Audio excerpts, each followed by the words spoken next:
My name is Alisa Freedman, and I'm a professor of Japanese literature, cultural studies, and gender here at the University of Oregon. And it's an honor to be here with Dr. Ann Sherif, who is someone in the field that I truly admire. So this interview is being recorded as part of the Oregon, Vietnam, Japan Exchange and Collaboration Project, which aims to promote Japanese studies and is funded by a generous grant from the Japan Foundation. So I'd like to briefly introduce Dr. Sherif, who is a professor of Japanese at Oberlin College, who has done so much.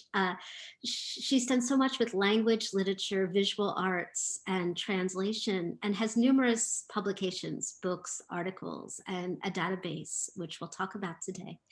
Her publications include a book that I have found very helpful, titled Japan's Cold War, Literature, Media, and the Law, which was published by Columbia University Press. And Dr. Sherif's current book project focuses, and I'm taking this from her university website, focuses on independent and regional publishers and literature in Japan between the years of 1917 and 1990, with a particular focus on the print and visual cultures of Hiroshima.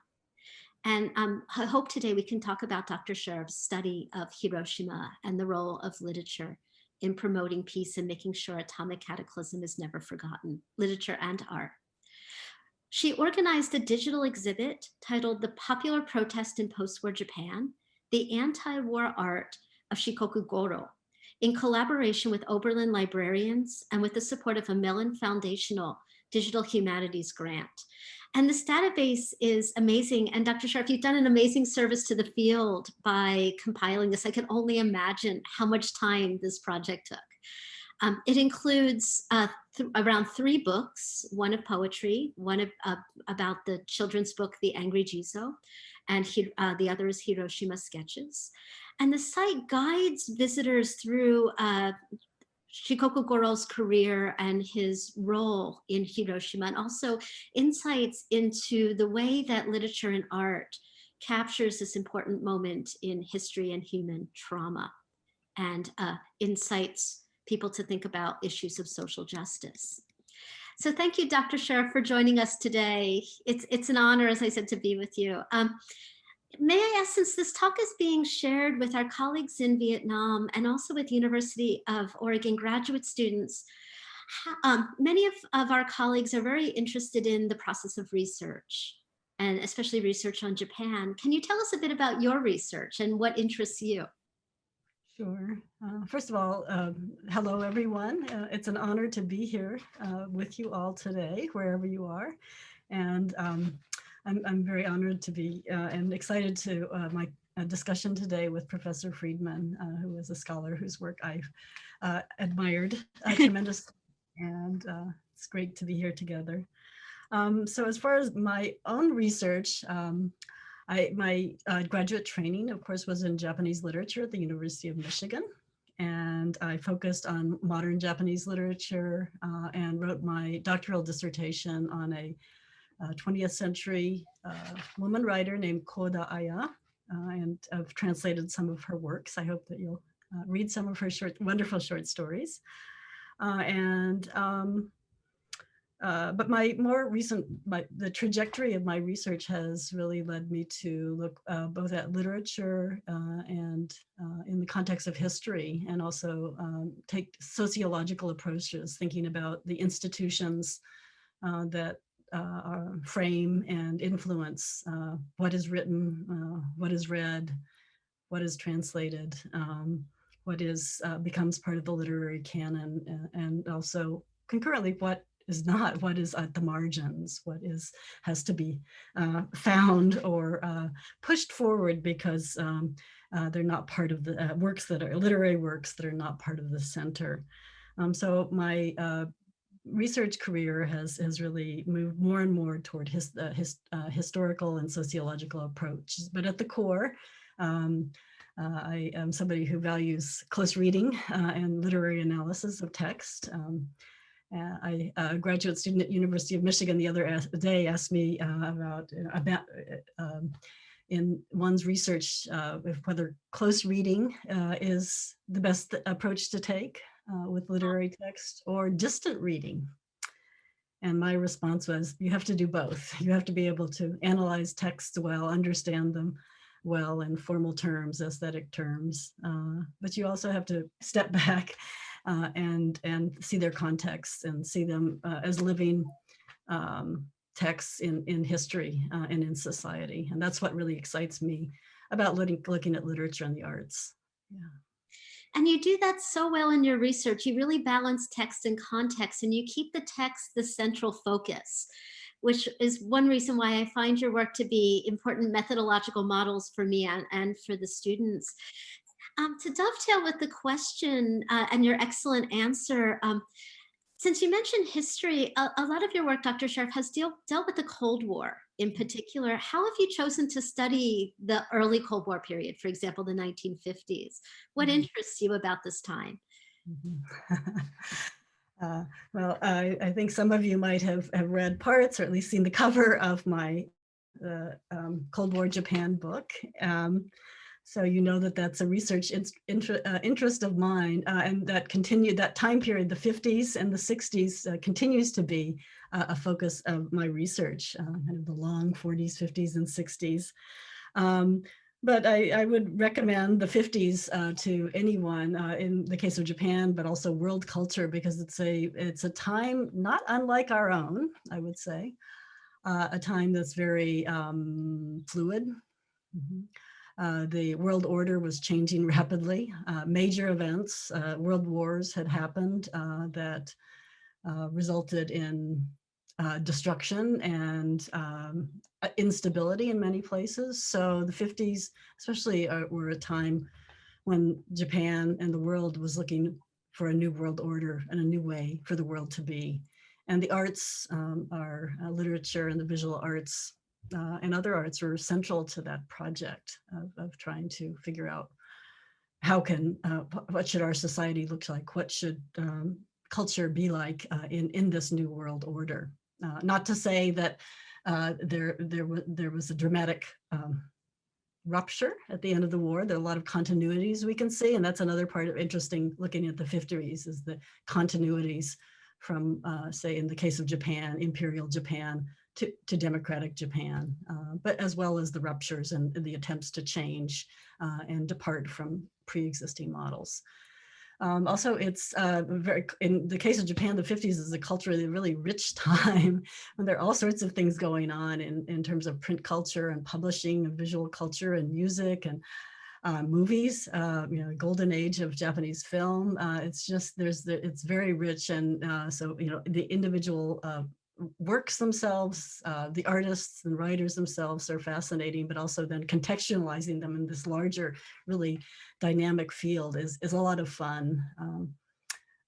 I'm American, so one of the things the impressions of the Cold War era, especially the early Cold War, the 50s, in this country, in the United States, is a time when of conformity, of kind of a gray, dull time before the excitement of the student movement in the 60s and the sexual revolution and color television and the many exciting things that happened in the world in the 1960s. But if we look at American culture, European culture, Asian culture at that time, in the 1950s, it wasn't a great time at all. It was a very vital time, and it was a time full of possibilities and possibilities for the world and for Japan to go in many directions, for arts to go in many directions. So it's just a very rich time to study. And I know that in your seminar, I hope that you're encountering some of these themes that I'm identifying. Thank you. That's so well said. And in your work too, you captured different voices, not just from the 1950s, but you've even done work on the literature of the 1980s and 90s, which has been inspiring and beyond. But I was wondering too, in your book, Cold War Japan, and your current project, and as you said just now very well, you make sure that voices are heard, both the mainstream voices like Ishihara Shintaro and the Taiyozoku, or the Sun Tribe, for example, around 1954, 1955. And in your current project, you're looking at an artist that I had not heard of before, Shikoku Goro. How do you find your sources, or how do you choose these texts to research? Thank you for asking. One constant in since I was undergraduate, I think, or maybe from high school, and even as an American high school student, I was always interested in the history of the nuclear age and the atomic bombings of Hiroshima and Nagasaki. And actually in college, I will tell you that I had a teacher who introduced me to some translations of what we now call A-bomb poetry by Hara Tamiki, or short stories by Hara Tamiki, or Toge Sankichi, Kurihara Sadako. And I read those initially in translation in English, and I was interested in the history and, the atomic age, nuclear weapons, Hiroshima and Nagasaki. That history is a shared history between the United States and Japan, and now the world, right? It's part of world global history. And again, thinking about what is the role of artists in this. So the digital exhibit about Shikoku Goro that you mentioned introduces the book that led me to this particular artist. Oh, wow. You can see this cover of this particular book that I found actually in Hiroshima. I visit Hiroshima a lot because for research, I take students there. I go eat okonomiyaki there. Oh, nice. I go see friends there and colleagues. Anyway, one day I was in a bookstore there, and one thing I would recommend highly for scholars and students who are able to visit Japan is to do tachiyomi in bookstores, to stand in bookstores and just browse and see what you can find. That's still a very worthwhile activity. And that's how I found this reproduction of a book called Genbaku, oops, am I reading it the right? Genbaku Shishu, the atom bomb poetry book by the very famous poet Toge Sankichi, who was Hibakusha, a survivor of the bombing himself, and probably one of the best known Genbaku Bungaku, or atomic bomb literature poets. I was really struck by this reproduction, and it was published in 1951. I was struck by this cover when I saw this in the bookstore in Hiroshima, and I thought, wow, I had no idea. What a fascinating book, front and back. And I opened it up to read the text, right? Because my first impulse is to read the text. But inside there were more pictures, and there were very sad, heart-wrenching pictures, right, of injured people in the bombing, and it became very close. So it's a book of poetry, but it's introduced visually in a really powerful way. And I became interested in, I read the poems in translation because they're so famous. And there is a stone in the Peace Memorial Park in Hiroshima where one of these poems is engraved, a cry to return the people the poet, the speaker of the poem has lost in the war and the bombing. Very, very powerful, universal poem. And but I became interested in the book as object, and I thought, who drew this cover? Who designed the cover? Who designed the book? And it took a long time. And this is another thing about taking an approach that's more historically oriented. And maybe kind of ethnographic, is it takes a lot of time. Analyzing text is much more straightforward, and you can do that if you're a good close reader and you're trained well. You can do that in your own study, and it's a good pandemic activity.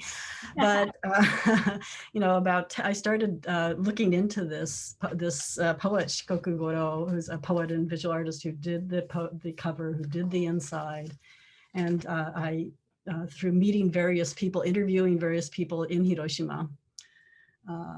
Journalists, local friends there. They all knew him. Everybody in Hiroshima knew him. He had designed many calendars, ordinary objects people would have in their home, calendars. He was Wow. an advocate for peace. There's a kind of a booklet that families have, a boshitecho that mothers take when they take their children to a doctor to get their checkups or immunizations. In Hiroshima, Shikoku Goro, this artist, had designed the cover of that so mothers who took their children to the doctors for their checkups or for well care for years, they Wow. had something in their possession that was designed by him. So he was a familiar part. He wrote poetry. He worked with hibakusha. He was somebody everybody in Hiroshima knew. And so part of my project was to find out about an artist, an activist who was so well known and loved and familiar and important locally, right? But to those of us outside who were familiar with canonical literature, we'd never heard of him. And most people outside of Hiroshima had never heard of him. So yeah, and it took a long time, but it's been an exciting journey. I've met his family. I've been to his atelier studio. I've been given wonderful access to a lot of primary documents, and I guess that will say something about my approach to scholarship, is that I've become something of a historian, even though I'm not trained as a historian. That I've been using, in addition to literary texts and visual arts, I've been looking at a lot of other primary documents as evidence for how he lived, his activism, the importance of arts in Hiroshima from the 50s through the late 1980s. So.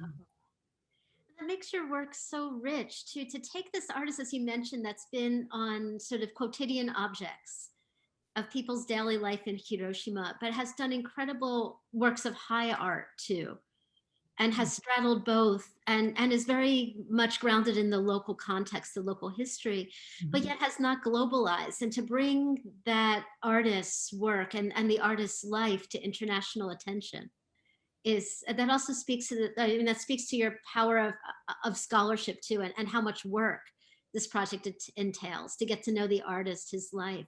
But it also speaks to the work that you've done in internationalizing Japanese studies and bringing pieces together. That's one of my aims. I see myself as a student, as a scholar, as a teacher, and as a bridge to I think, in the classroom, right? If we were able to introduce our students to new works of literature, new histories that are unfamiliar, that's in a sense being a bridge between two different cultures and two histories and two literary traditions. But I'm also very conscious of myself as an American and the privilege and the authority and the power of the US in these past number of decades. And my career has been profoundly shaped by the Cold War and the post-Cold War world and the authority of the United States in Japan. So I want to be always humble and respectful of the host culture, my collaborators and in Japan, and not assume because I'm American I should have some kind of special privileges. So I will, and there are racial aspects to this as well. But I must say that I've really tried to work hard to build relationships of trust over time, and respect. And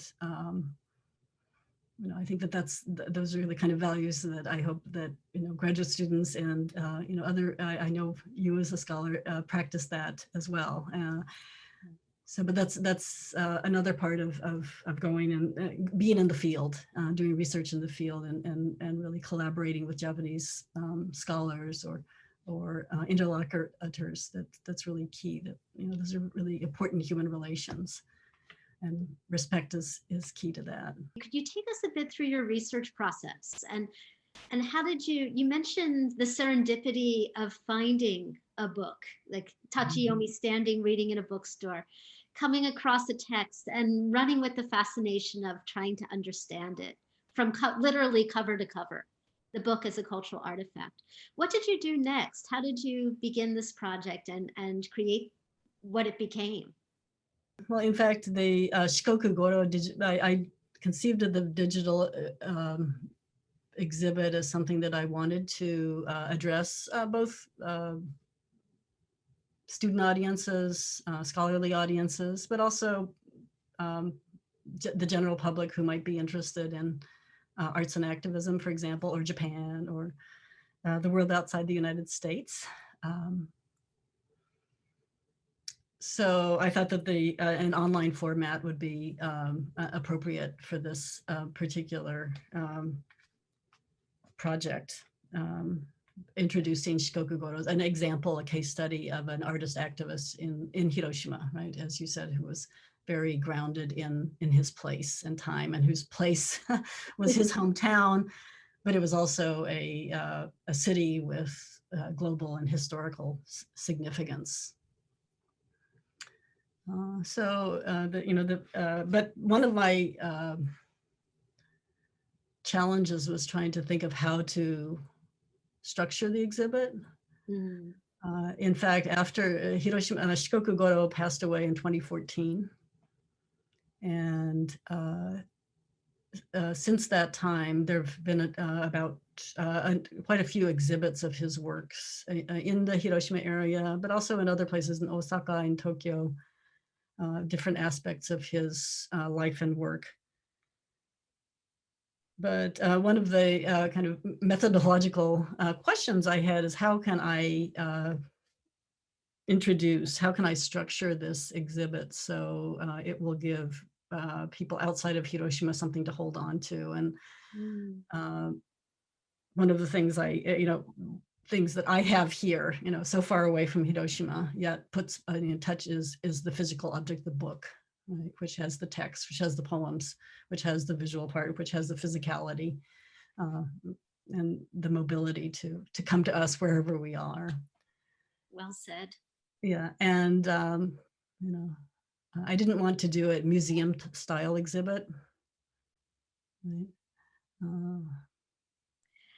So I settled on these 3 books, which were representative of his different points in his career, 1951, mid 1970s, and then going into the 80s as well.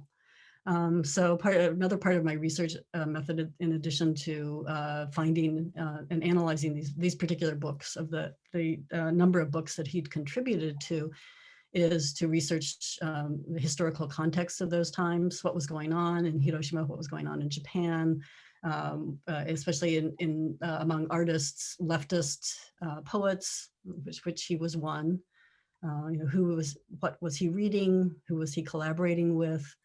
What international and national events was he engaging with, knowing about, and so on. So that kind of historical research was really a key part of it. And then also you'll see in the exhibit that I wanted to offer encourage the viewers to read the poems as poems, all right, to think about why he wrote in a certain register, why he paired certain poems with certain images, and to engage further in that themselves. So it was also giving enough analysis to start people out, but not trying to, dominate with my own story or my own analysis. So those are some kind of combination of historical method and close reading, and also showing the physicality of the book that brought me to his work and were the works. This is another thing that I'm very interested in with artists and writers, is thinking about who do they think about as their audience? Who are they writing for? Who are they drawing for? Right, and these books are clearly ones that Shikoku Goro in this case, or other poets, Toge-san Kichi in this case, they're thinking of a broad audience and trying to appeal to that broad audience.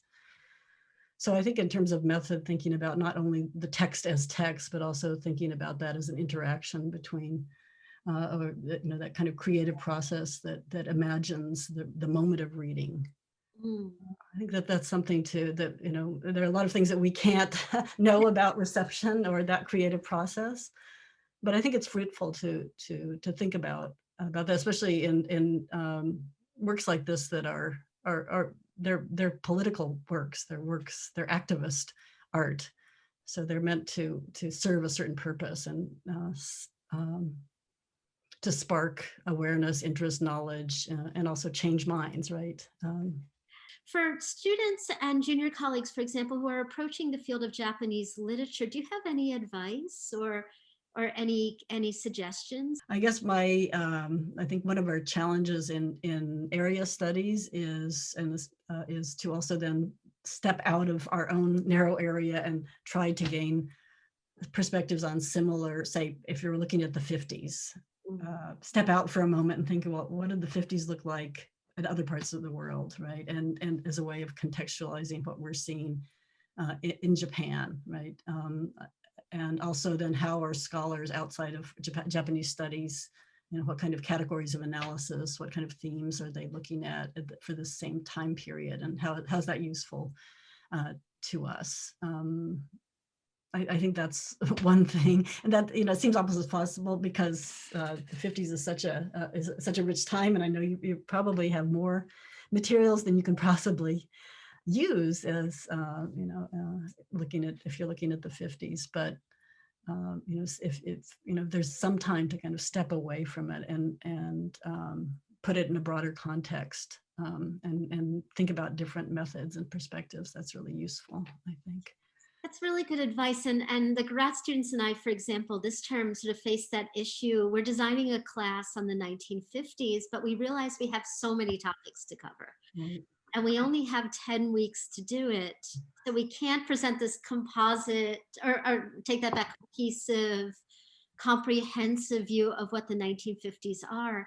Instead, we have to focus on particular books or particular paintings or particular movie musicals Right. that sort of capture what we think might be part of the spirit or part of the daily lives of people. Thank you for joining us and bringing your research to us. It's really appreciated.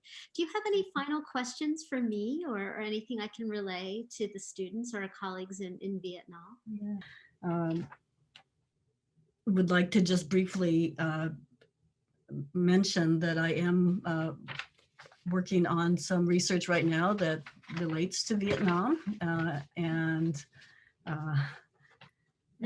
I'm eager to learn more. You asked about internationalization of Japanese studies, but I think I know that in my college, in Oberlin College, and many conferences and Kenkyukai that I participate on, there are scholars and graduate students from all over the world, and I've really been enriched by learning from them.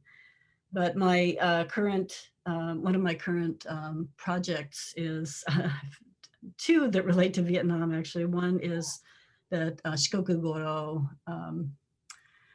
did many pictures and poems about mothers and children during the Vietnam era. He did many sketches and paintings and wrote poems as well. And so I'm looking at those very carefully and trying to understand, him as a case study and think about what did people in Japan know during the Vietnam War, during the 1960s and early 70s. What did they know about that war? What did they think of Japan's involvement in America's war in Vietnam? How did they use their arts and literary works to mostly protest that war? There was very strong anti-war protest movement, and many artists were key members of that. So that's an article that I'm working on right now. And my research method is a bit different because I'm looking a lot at the media, which especially newspapers, magazines, because those were so influential in forming attitudes of ordinary Japanese citizens and artists toward the war in Vietnam. And another part of my project right now, another project that's related, is specifically looking at Japanese journalists who covered America's war in Vietnam during the 60s and 70s. And there were photographers and investigative journalists from Japan who did really groundbreaking work, very important work in Vietnam. So that's another, it's not literary focused, but I'm very interested in journalism and the media as well. Wow. I was very fortunate last year to visit Vietnam briefly as a tourist. So I was able to experience a little bit of the place and meet some people there. I have very limited knowledge, and it was a privilege to visit. So I'm eager to learn more from our colleagues in Vietnam about their work as well. Thank you again for sharing your expertise, your wisdom, and advice with us. Thank you, Dr. Sherif. Thank you so much, Professor Freedman. I really enjoyed talking to you today, and look forward to seeing you again in the new year and the year of the ox, and may it be a good year.